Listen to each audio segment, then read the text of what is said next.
इस 12-13 करोड़ जनता के हित की बात सोचता है, जिसका नाम है नीतीश कुमार, और उसके जो 10-5 लघुए भगुए अफसर है वो। मैं श्री नीतीश जी को जानता हूं, ज्ञान की कमी है, पढ़ते भी नहीं है, सुनते भी नहीं है, और जो सुनेगा नहीं वो समझेगा ही नहीं। और ये दरबार भले लगा लें, आम जनता से इनकी भेंट भी नहीं होती है। तो मुख्यमंत्री को जवाब देना है, वो दे नहीं रहे हैं, और जनता त्राहिमाम कर रही है।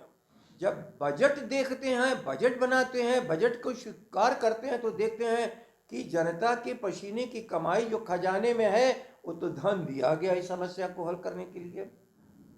इस लोकतंत्र में ख्याल ही करना पड़ेगा कि लोकतंत्र का मतलब तंत्र में लोक का, जिसको हम कहते हैं प्रशासन, लोकतंत्र है ही है। मतलब मैं अभी कह रहा हूं कि समस्याओं की जानकारी आम जन होता है, और उसके भीतर से जो इंसान निकलता है वही सरकार में जाता है। और प्रशासन जो अपनी बुद्धि, अपनी विवेक, अपनी पढ़ाई, अपनी प्रतिभा से आगे चला जाता है।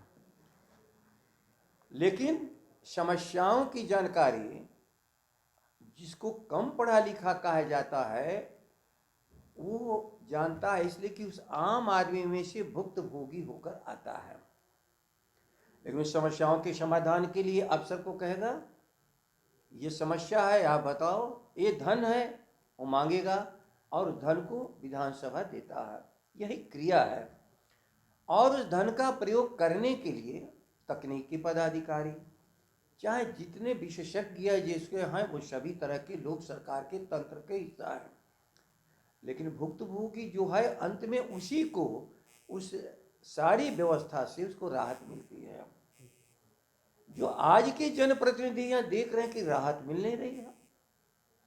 जब बजट देखते हैं, बजट बनाते हैं, बजट को स्वीकार करते हैं, तो देखते हैं कि जनता के पसीने की कमाई जो खजाने में है, वो तो धन दिया गया इस समस्या को हल करने के लिए।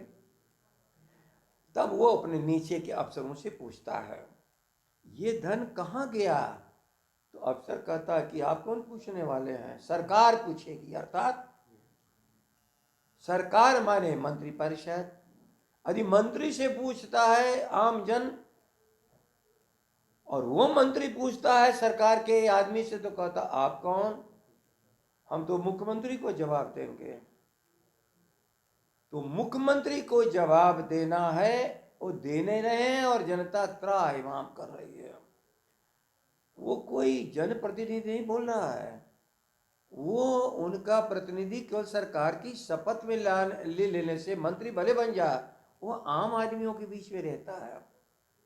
और जनता के कष्ट को जब देखता है कि बढ़ता जा रहा है, दूर नहीं हो रहा है, तो सदन में जो सबसे बड़ी ताकतवर संस्था, कमजोरों के द्वारा बनाई गई हुई सबसे प्रतिनिधि सभा, जिसको हम विधानसभा कहते हैं, वो सबसे है राज्य के भीतर।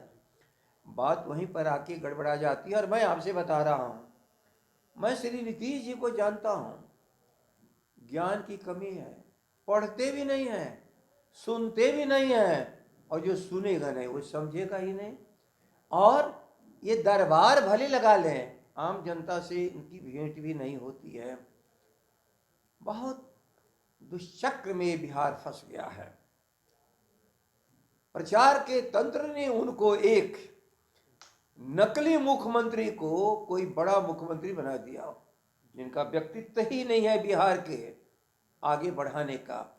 आज उसका नतीजा है, जब खर्चा का हिसाब मांगा जाता है तो केवल खर्चे की बात करते हैं, साबूत जो उसका परिणाम है वो नहीं बताते हैं। वो जो सवाल हमारे उठा रहे हैं जनप्रतिनिधि, वो तो इसी सवाल से आ रहा है। यह कानूनी दायित्व तो है सरकार का कि हम आय और व्यय के खर्चे के लिए ही बजट नहीं लाते हैं। हम जिन कामों के लिए बजट लाते हैं, हम गत साल के उस खर्चे का परिणाम बताते हैं। सड़कें कितनी बनी, बिजली कितना आया, अस्पताल कितने बने, रोगी कितने आए, पढ़ाई की हालत क्या है, कितने हमारे स्कूल बने, ये सारी चीज़ें एक एक बताना पड़ता है परिणाम बजट में।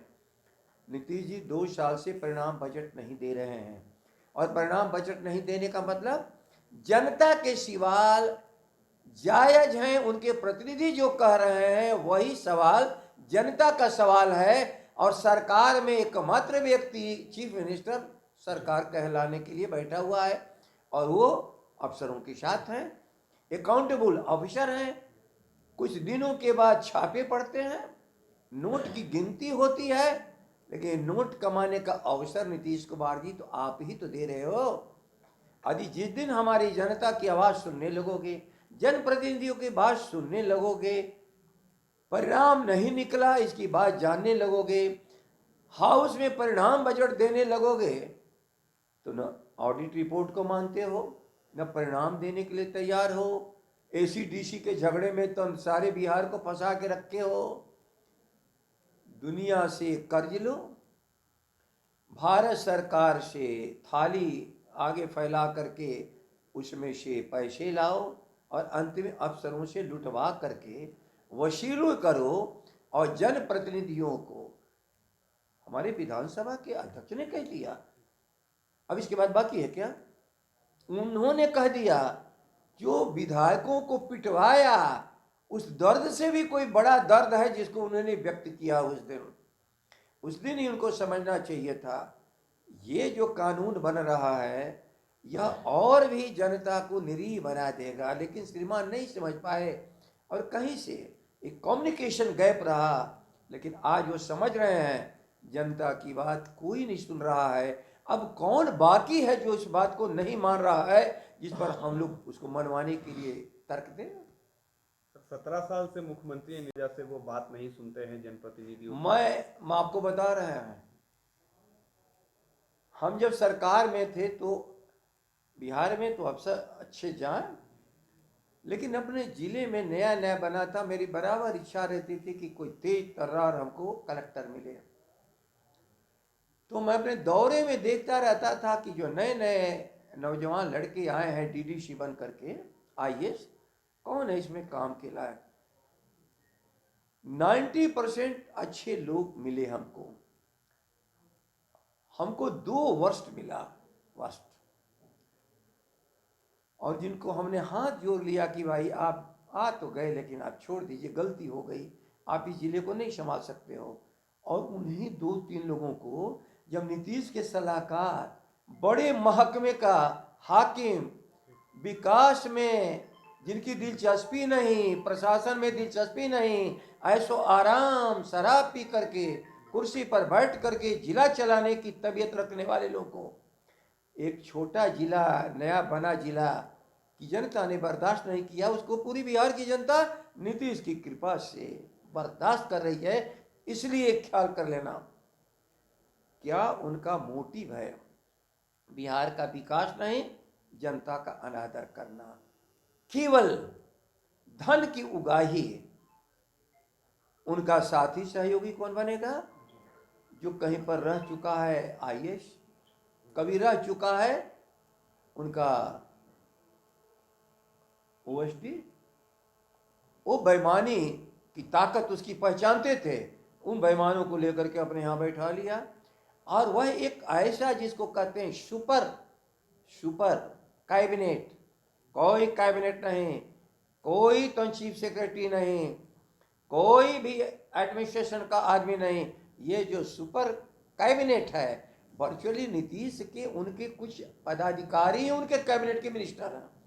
मैं पीड़ा देखा हूँ, आज नहीं है मनोज श्रीवास्तव, एक बार पीड़ा बता रहे थे कि साहब हमसे तो 15 साल जूनियर, जब बात करने लगा तो लगता था कि तो ये हमारा बॉस है, हम उससे लड़ गए, ये काम नहीं आप कर सकते। बिहेव लाइक ए तो मैंने जेंटिलमैन, हम तुम्हारे सीनियर हैं, चीफ सेक्रेटरी के ग्रेड में हैं, किस भाषा? तो कहा ये मेरी भाषा नहीं है, चीफ मिनिस्टर ने कहा किसी भाषा से सबसे बात करो। ख्याल कर लो।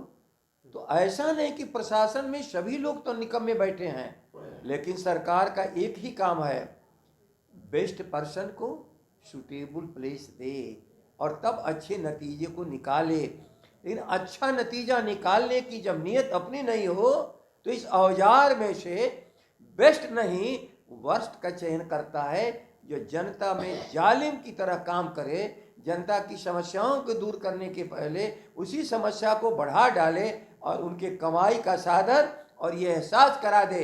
एक व्यक्ति इस 12-13 करोड़ जनता के हित की बात सोचता है जिसका नाम है नीतीश कुमार, और उसके जो 10-5 लघुए भगुए अफसर है वो, वरना मेरा अनुभव है एक से एक इंटेलिजेंट, प्रतिभाशाली, मेहनती, काम करने वाले, ईमानदार अफसरों की जमात है, लेकिन उनके अगल बगल में नहीं देखता।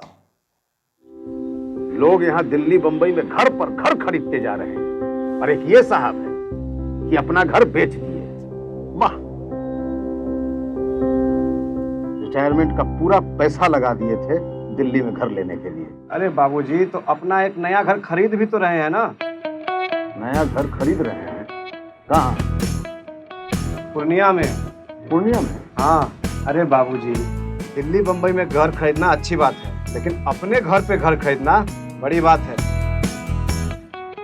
देखिए, पूर्णिया में पनोरमा सिटी और पनोरमा हाइट दोनों जगह का ऑप्शन उपलब्ध है। देखिए और बुक कराइए। मतलब अपने शहर में अपना घर? जी बिल्कुल। अब कीजिए घर वापसी पूर्णिया के पैनोरमा सिटी और पैनोरमा हाइट में। पैनोरमा सिटी और पैनोरमा हाइट, आपके शहर में आपका अपना घर।